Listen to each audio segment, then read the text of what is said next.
Hello and welcome to today's podcast. Hello, I'm Katie is Lovely, and in today's podcast we have got 3 articles plus our trial of the week. Now, before I tell you all of that, I will tell you how my week's being. So, my week is being alright. I went to Pondfest in the park. I volunteered at Pondfest, which was amazing. I really enjoyed it. They were so lovely there. Oh, hello, Izzy. Oh, Izzy must make an appearance. This year I am going to the music festival. Called it Lou Live. I'm now going to Lou Live. I'm gonna be there as a volunteer as usual. That's where I've been and I'm doing. I'm still battling away at my garden. Oh my God, whoever left the trees in when they left my house. Jeez, I have a great big history of garden with trees. I should do a podcast or a video of let's go and explore the ancient rings of the trees in my garden. The ancient rings of the tree in my garden, and we can guess how old the trees were when they were planted. So many tree stumps. So yeah, I've been clearing those. I'm doing my front bit today, hopefully. So that is my life.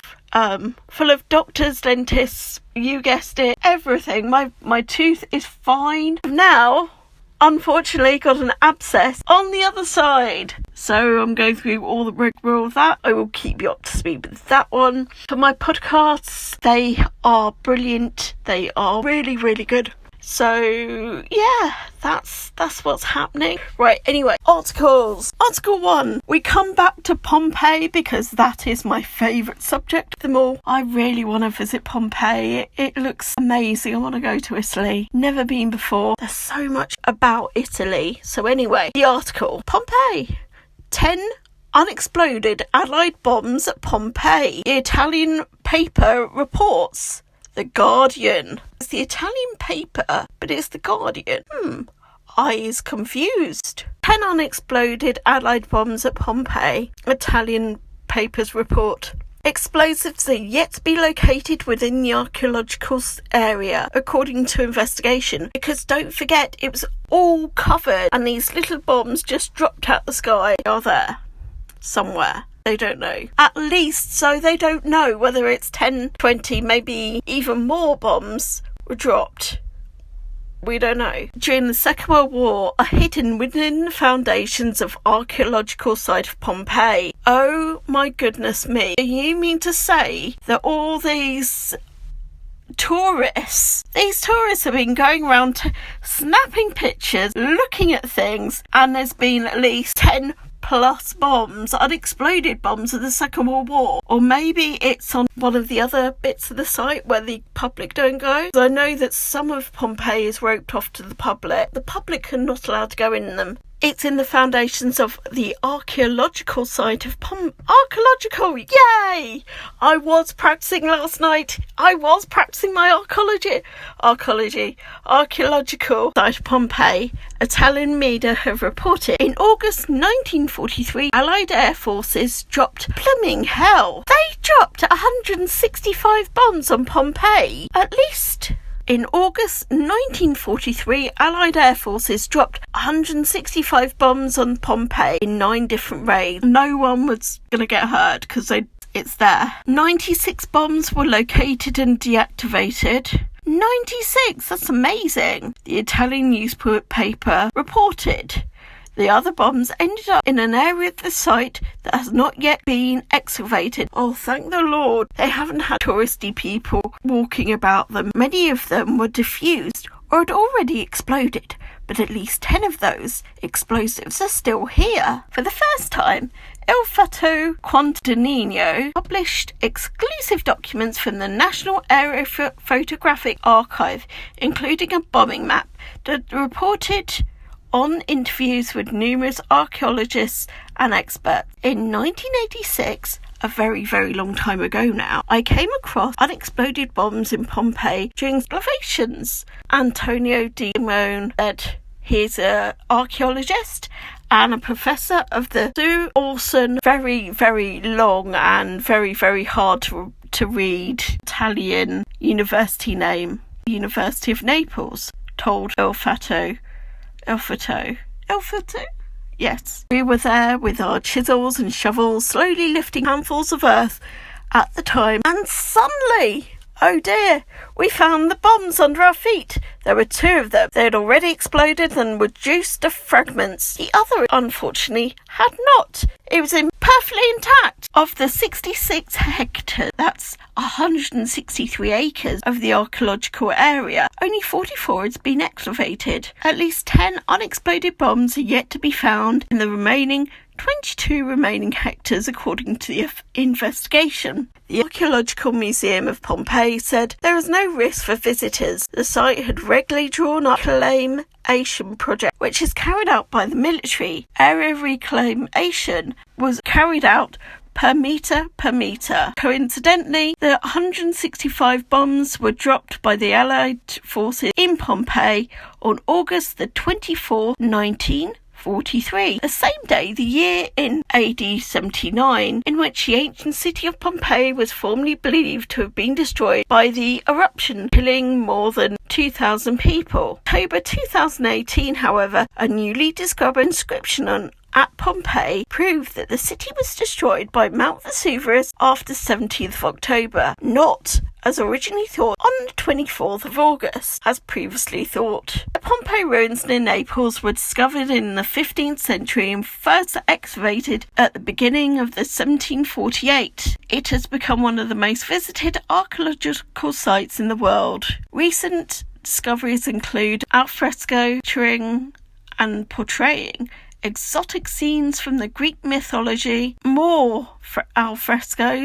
rooms, skeletons of women and children hurried together in a room. Oh, that's sad. Awful. And the remains of a horse, as well as a well-preserved fast food counter, frescoed fast food counter, which we talked about in the last podcast. According to statistics from the Italian Defence Ministry, thousands of Second World War bombs are defused in the country every year. That is article. It is in the Guardian.com. Even though they knew it was there, I can't think, right, there's an archaeological site, we won't drop any bombs on there because nobody's there. They literally drop them. Every few months there's one in London that gets discovered, or one in the UK that gets discovered. So yeah, why should Pompeii be any different? Article number 2 by BBC News, and it's Britain's oldest building firm collapses, which, if you think about what we've had the recession.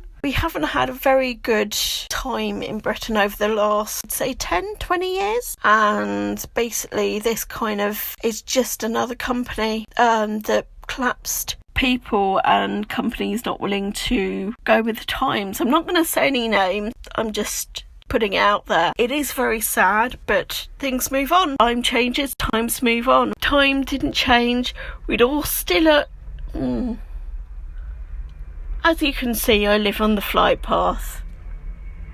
Thank you, Heathrow.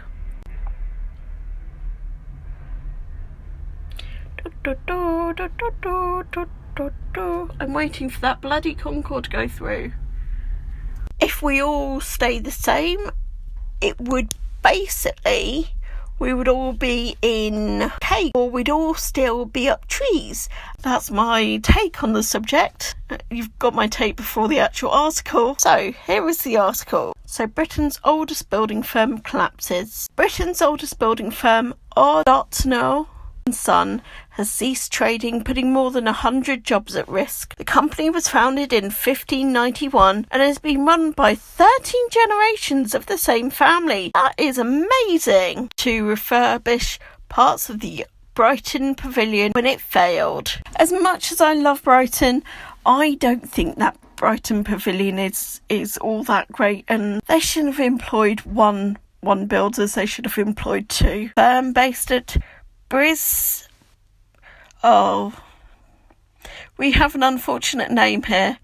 The firm based in Brasted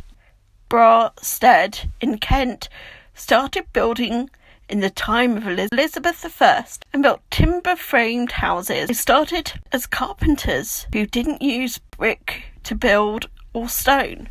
exclusively in wood. The business built Brownsbridge Manor in Kent in 1593. Oof, that's going back some. It is still standing today. It is a short distance from Brasted. The timber-framed house was one of the several buildings by the family ancestor Brian Darknell for Elizabethan merchant. The family remained as carpenter builders until the early 1800s, when Richard Darknell bought a much larger premises. He was basically upsizing the firm. He set himself up as a general builder and the business flourished. So that's 1800. So they'd had 100 and something years of just being timber frame built. No, 200 years. 200 years being timber framed building people. I'm thinking that they were probably, after Fire of London and all that jazz, they kept on building. He set himself up as a general builder and the building flourished.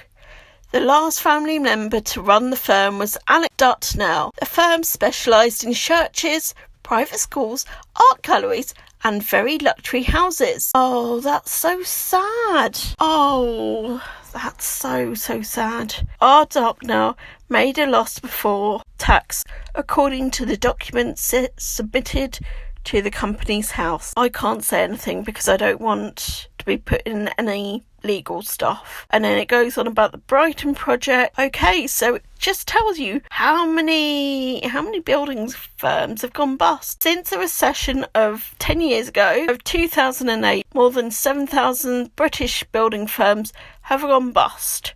Now, I know of a lot of little firms that were starting up in 2008, and they were actually starting up in 2008 before the recession hit, and they basically went bust. That is basically the end of the article. All I'm going to say is it happened to a lot of people, and yes, it's sad. It is very sad, but if they can try and, I don't know, if they can try and build something else out of the firm, that would be best. The history is the Elizabethan part. If you can imagine the Elizabethan builder, because they did have builders then.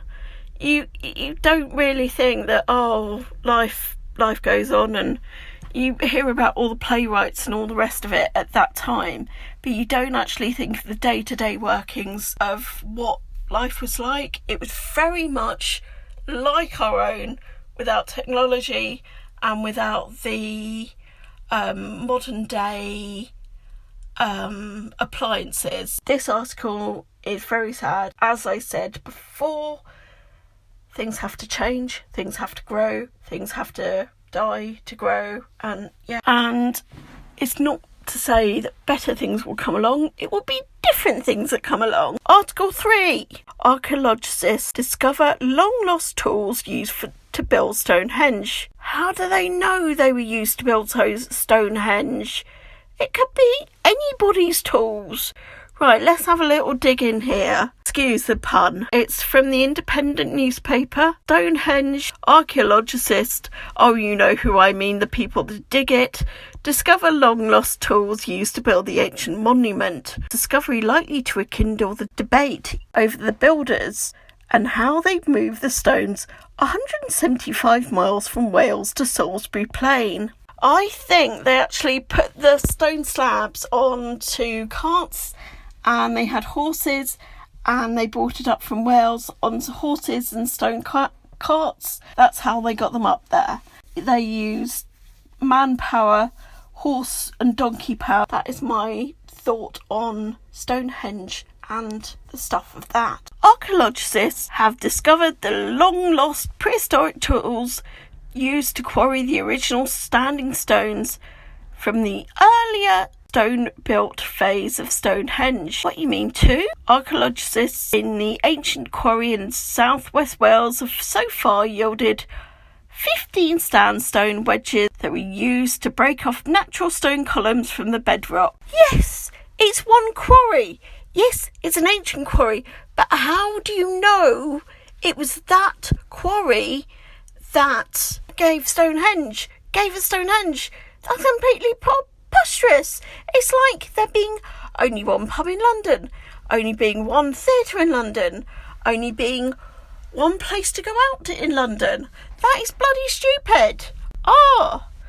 They also discovered V-shaped slots in 2 columns that had been earmarked for use but never removed. The archaeologist, led by Professor Mike Parker Pearson, Institute of Archaeology, also found a number of hammerstones particularly used for forts in the wedges. All the tools appeared to be made elsewhere from stone that could not have been found in or around the quarry itself. Scientists know that Stonehenge early phase standing stones, known as the Bluestone era, rather than the later more famous and much larger Nelson stones, came from this and other Pembrokeshire prehistoric quarries.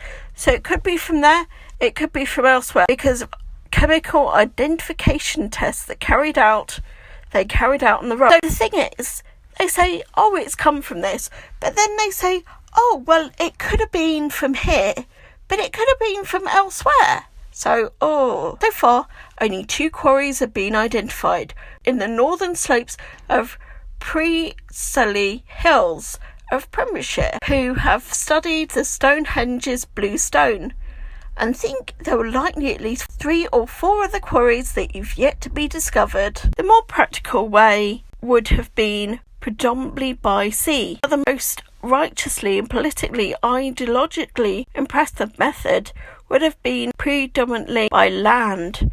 Only the very detailed future archaeological research will stand a chance of finding the root and cracking this particular mystery. Or could have come down the River Taff in the Bristol Channel and then along England's River Avon within 20 miles of Salisbury Plain site, earmarks for Stonehenge. The first stone phase of the monument was 2,900 years BC, so that's 4,000 years ago. It proves beyond reasonable doubt that the first Neanderthal people quarried the Welsh stone that ended up being used to build the world's most famous prehistoric temple. Basically, I'm thinking that Stonehenge was actually St Paul's Cathedral of that time. But that's my thought on the subject. Trial of the week is, I love this one. I love Trial of the Week because I find what can I say? I find silly things. It's nothing historical this week. It is nothing historical this week. It is something else. It is definitely something else. Okay, so I'm looking at my newsfeed on various social media sites and news outlets, and in a car park there is an orange chair, and it's in the car park, and it's kind of like there. It's just there, and it's just kind of sitting there. So it's just sitting there doing nothing, and it's just basically a chair in the middle of the car park, and you're like, what? Why has this happened? And tagline is, restaurant lost a chair. It's in the doctor's surgery car park. You're asking, why am I interested in this? Because it's in Lou. So this is some of the responses of how and why people lost their chair. At least they didn't completely nick it. And I'm not going to say the names, I'll just read the taglines. And another one is, they didn't completely nick it. It's the new waiting room. So, yeah, on a winter's day, would you wait in a car park? But she's done a little smiley face, so that's funny. And then the last one is, have you been telling people to take a seat and someone will call you as soon as possible? I mean, come on, really? And I think there's another one. Oh, yes, there's another one. I think we have found the last one and why it's sitting there, basically. So I'll read you the last comment. It's still there, and it looks so lonely. And they've drawn a table and 3 chairs. Okay. And then the last one. Thanks, someone. I've moved it. It has a huge crack above the base of the seat, so wouldn't bear anyone's weight, I think, or they'd have a cracked bottom. I'm guessing that's why it was disposed of. So this lady has moved it, and after that there is no more comments about this cracked seat. I know it's nothing to do with history, but I thought it was funny. Okay, so that is my podcast for today. Podcast number 5. Please like, please share, and please subscribe, and I will see you in the next one.